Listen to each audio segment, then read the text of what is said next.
CaseOh versus Bowy. The ginger giant versus the monotone menace. Two overweight guys with the power to destroy omniverses and have an avarice for more power, food, and a good fight to the death. He's Eric and I'm Tom. And it's our job to analyze their weapons, armor, and skills to find out who would win a duel battle.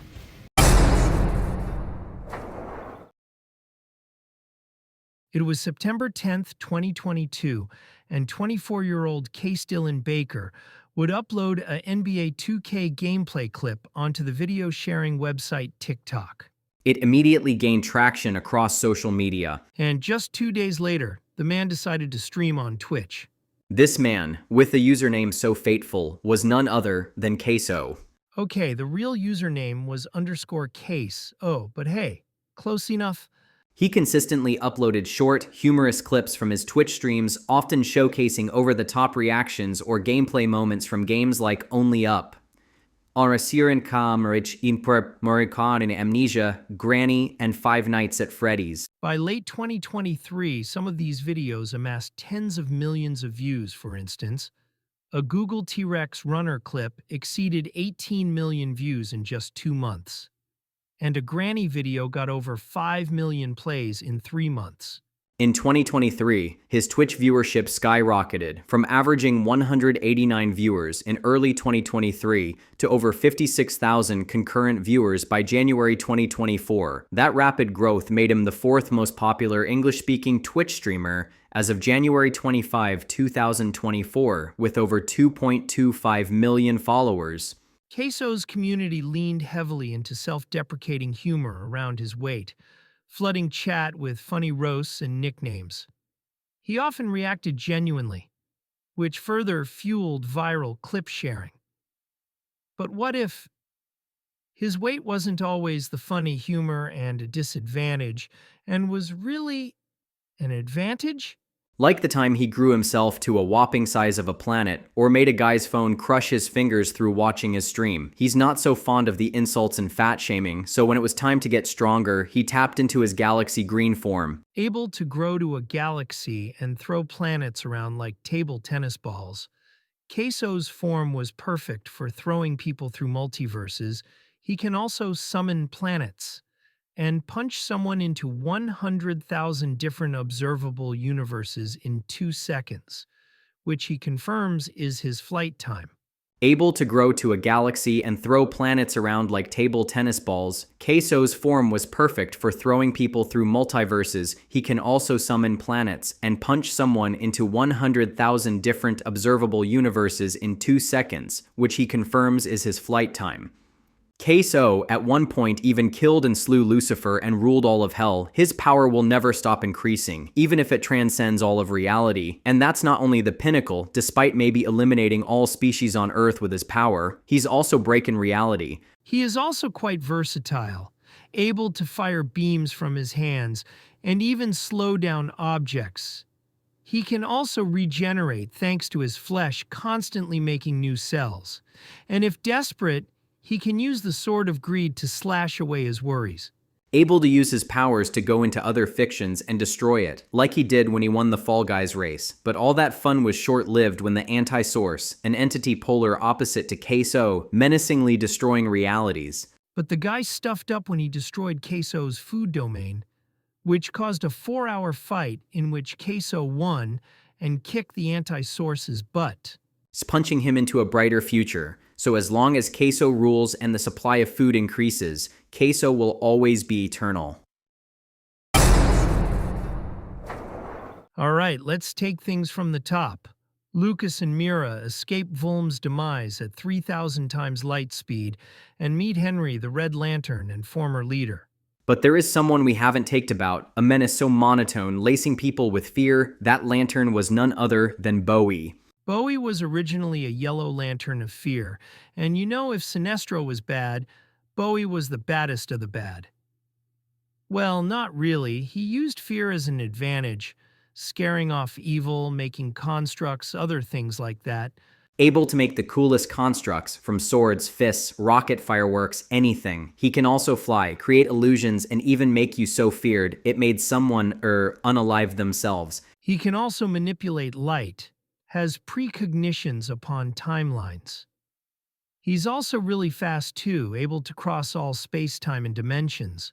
Doing the math, that would be a minimum of 1.4 times 10 to the power of 177 times faster than light. I think we just broke a record. Let's just call that immeasurable. Oh yeah, not to mention astral projection, dimensional travel, will immunity, and not to mention his most coolest weapon possible. His Japanese A5 Damascus Mysterium Vibranium hybrid cleavers with chains. Phew. It's the incredibly sharp blade that can grapple things, wrap around and crush, impale, anything. It's a simple construct, sure, but when used at full power is powerful enough to destroy outer versals, especially in his forms. But it's not as simple as that. When Jeffrey and Henry retired from lantern work to work in the Roblox multiverse patrol, leaving Bowy behind with their rings, and with great power comes great kicking evil butt. So that was it. Bowy tapped into the avarice and rage rings, able to enhance his powers beyond comprehension, becoming so powerful, all space-time and realties to be destroyed under his rage. And his greed for food, fear of himself, blah blah blah, you get the ordeal. At the avarice ring, he can summon extended constructs, fly at immeasurable speeds, basically the same as Jeffrey's power, and the rage ring's power is indefinite. Able to make a domain so powerful he gets full control. Not only that, but Bowy had become so powerful he couldn't contain his utmost rage, forcing him to relinquish his power across the entire box theory. And with that, existence and the infinite multi-realities were saved. So long as the emotions like fear, greed, and rage exists, Bowy will always be eternal. Alright, the combatants are set. We've run the data throughout all possibilities. It's time for a duel battle.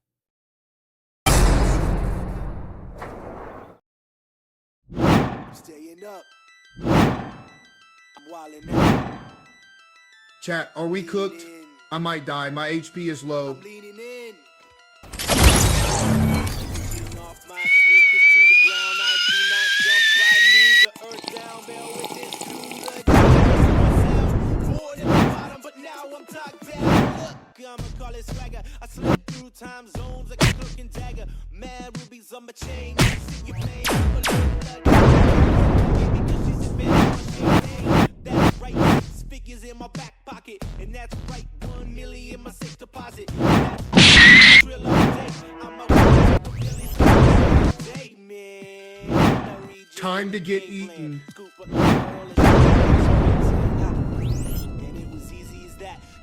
What? Why can't I move?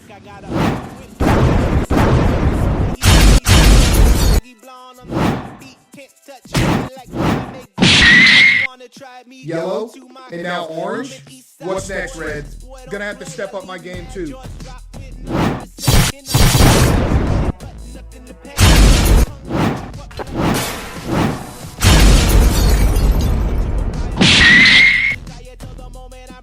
Don't get so full of yourself.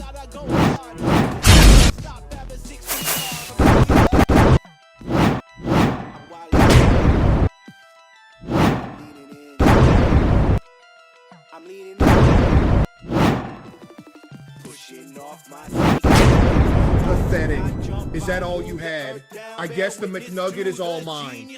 Wait a minute. Now I'm down. Holy on the mic. I spit call my father. Spirit of the water. Hands on the hate ain't worth $1. Don't cry to me. You're a baby. You're a toddler. Damn that. Keep them cheeks in heat. Quite possibly the best of all. That's what they say. Go. This is where I get real. You really think that would work? You're so pathetic, I don't care about that stupid McNugget anymore. Killing you is my main goal now. Following my wake or a history is told by those who wars. Don't sleep on nuts or fall through trapdoor. Speaking from an endless mind to explore. Bullets start flying. Staying up. I'm wilding out. I'm leaning in. Pushing off my sneakers. I do not jump, but I move the earth down. Bear witness to the genius. Born at the bottom, now I'm top 10.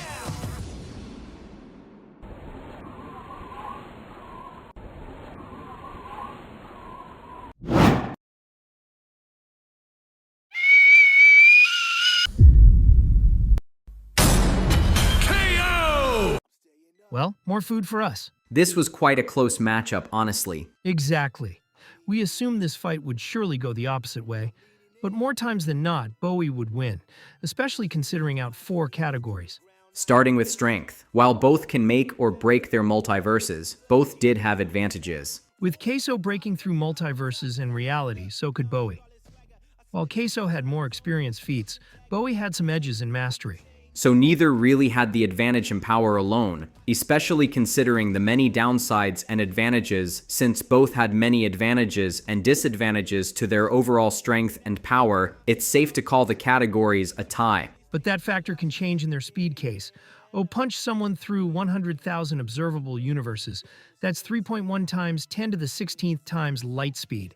But Bowie's speed of crossing space-time dimensions and reality was significantly higher, about 1.4 times 10 to the power of 177, making Bowie the faster one of the two. However, a more important factor is their overall weight and how it can change. Bowie could make constructs of unbreakableness and can make extremely heavy constructs. However, their weight is quantifiable and varied. Yeah, CaseOh's weight is infinite, while Bowie is only 86 kilos, or about 189 pounds. So CaseOh gets weight, but factoring the best part, their arsenal. At first glance, CaseOh had a more varied and more powerful arsenal. Wrong. Bowie's arsenal was more varied thanks to his imagination constructs, but both had a powerful, versatile arsenal. This could go anyway, especially considering CaseOh's summons. However, Bowie had something that barely had an edge. That was his Japanese of 5 Damascus Mysterium Vibranium hybrid cleavers with chains. That cleaver had the power to nullify anything CaseOh threw at Bowie, also nullifying CaseOh's own regeneration, able to put him down for good. Giving the 4th and final edge to Bowie. This was a very close fight. CaseOh's power and weight surely gave a run for Bowie's food and money. But the monotone menace's unfathomable speed, overwhelming versatility and tools was just enough to take down the ginger giant. I guess Bowie all along was walking with the cheese. That's the CaseOh. The winner is Bowie.